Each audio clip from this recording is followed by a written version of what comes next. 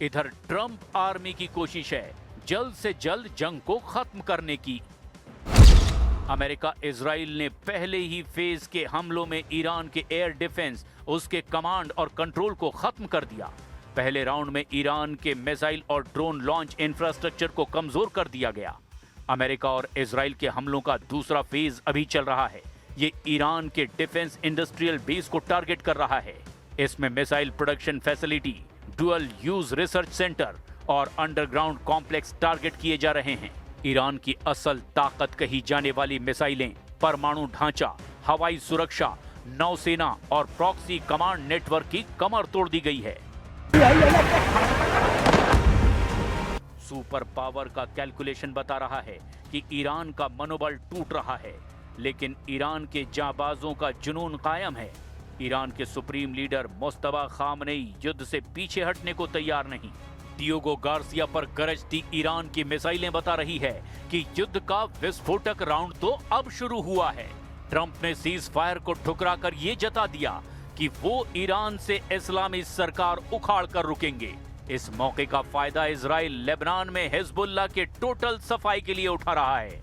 Beirut में Israel के भीषण हमले रुकने का नाम नहीं ले रहे हैं।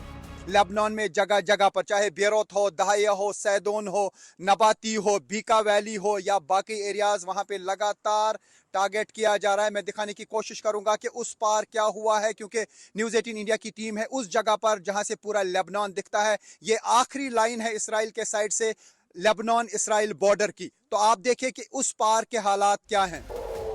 बेरूत में धमाके, तेल अवीव में धमाके, बहरीन में अमेरिका के अड्डों पर धमाके, यूएई और कुवैत में धमाके।